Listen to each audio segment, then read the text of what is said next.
नमस्कार। एस्ट्रोमेटा में आपका स्वागत है। अभी जो सीरीज चल रही है वो घर के हिसाब से प्लेनेट उच्च के या नीच के क्या रिजल्ट्स देते हैं, उसके जीवन पे क्या असर पड़ते हैं, उस पे चल रही है। और मैंने अभी बाकी जो प्लेनेट्स हैं उनके वीडियो बनाए हैं। अगर आपको लिंक चाहिए तो डिस्क्रिप्शन बॉक्स में आपको मिल जाएगा। आपका कोई भी क्वेरी है, मेरे को लगता है वहां से आपका पूरा हो जाएगा। अगर आपका कोई भी सवाल है तो आप कमेंट बॉक्स में मुझसे पूछ सकते हैं। चलिए शुरू करते हैं। आज जिस टॉपिक की चर्चा करेंगे वो सबसे इंपॉर्टेंट और सबसे फास्ट मूविंग प्लेनेट है, वो है चंद्रमा। चंद्रमा एक ऐसा प्लेनेट है जो मन का कारक है। चंद्रमा ऐसा प्लेनेट है जो फ्रेश चीजों को रिप्रेजेंट करता है।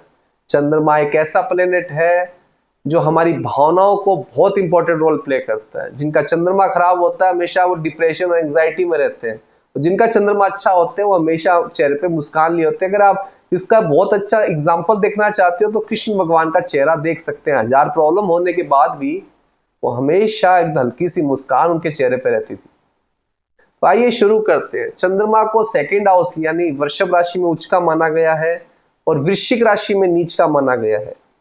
अगर जिन किन्नी की कुंडली में चंद्रमा 8वें घर में हो, उच्च के भी हो, तो वो जिंदगी भर नीच के रिजल्ट ही देते हैं। और चंद्रमा अगर सेकेंड हाउस में हो, नीच के भी हो, तो उच्च के रिजल्ट देंगे। कारण क्या है? सेकेंड हाउस फैमिली, फाइनेंस और फ्रेश खाना है, और चंद्रमा को वही चाहिए जो फास्ट मूविंग हो, गरम गरम हो, खाना हो, हर चीज अच्छी हो, सुंदर हो। और चंद्रमा को रिप्रेजेंट किया जाता है। इवन माँ को भी चंद्रमा से रिप्रेजेंट किया जाता है। केयरिंग करना किसी की, ये चंद्रमा है।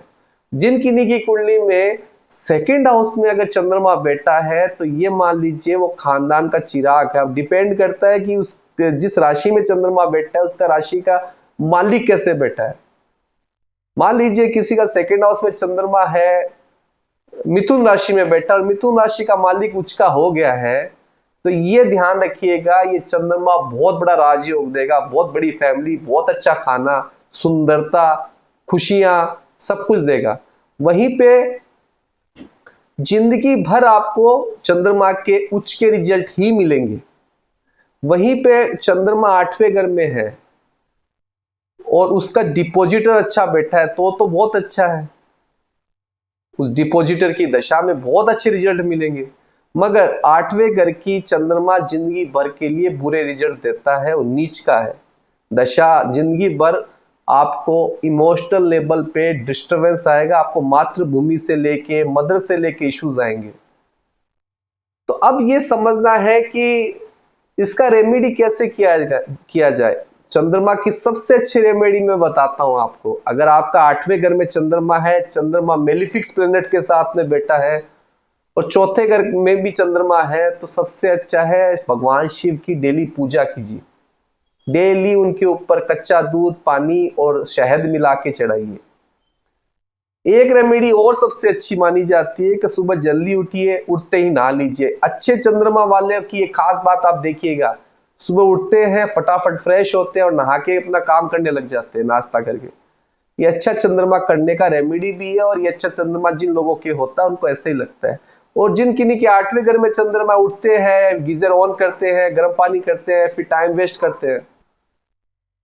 तो ये कुछ रेमेडीज है। अब एक रेमेडीज ये है कि चंद्रमा अगर 8वें घर में हो, जिस भी राशि में हो, उस राशि का स्टोन पहन लीजिए। नहीं तो आप केतु का कैट्स आई भी पहन सकते हैं, क्योंकि 8वें घर को रूल करने वाला एक प्लेनेट और है, मंगल का छाया ग्रह केतु। अगर आप उसका स्टोन पहनते हैं तो भी चंद्रमा कंट्रोल में आ जाएगा।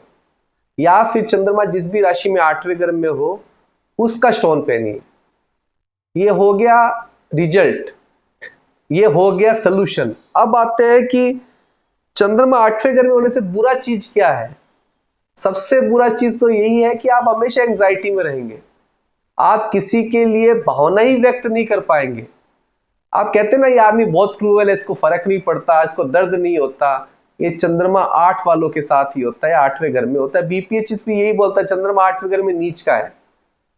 चंद्रमा इमोशंस 8वें घर में जानने के बाद वो इमोशंस खो देता है, उसको कोई दर्द तकलीफ नहीं है दुनिया के लिए।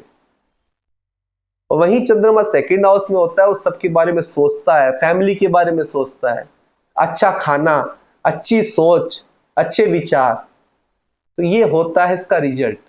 अब ये हमेशा याद रखिए, चंद्रमा का सेकंड हाउस में जिंदगी भर उच्च के रिजल्ट ही मिलने हैं। चंद्रमा अगर 8वें घर में है तो हमेशा नीच के रिजल्ट ही मिलने हैं। नीच के रिजल्ट मिलने का मतलब है उनकी जितनी भी दशाएं आएगी वो अच्छी नहीं रहती उनके लिए, स्वार्थी बना देता 8वें घर का चंद्रमा। अब रेमेडियल पार्ट तो मैंने आपको बता दिया है। अब सबसे अच्छा एक रेमेडी ये भी दिया जाता है कि अपनी मदर से प्यार करिए, अपने मातृभूमि से प्यार करिए, अपनी मदर को डेली प्रणाम करिए, इसलिए इससे 8वें घर का चंद्रमा ठीक होने लग जाता है। और भगवान शिव की पूजा अगर आप निरंतर करते हैं तो आपका चंद्रमा 8वें घर की प्रॉब्लम से आपको छुटकारा मिल जाएगा।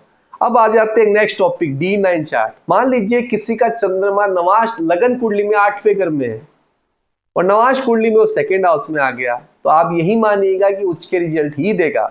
बिना नवाश कुंडली के कभी भी आप रिजल्ट्स मत निकालिएगा कि लगन कुंडली आपका जो पर्सनैलिटी है, आप जो कर रहे हो वो लगन है, और जो आउटकम में निकले के आएगा वो D9 है, नवाश कुंडली।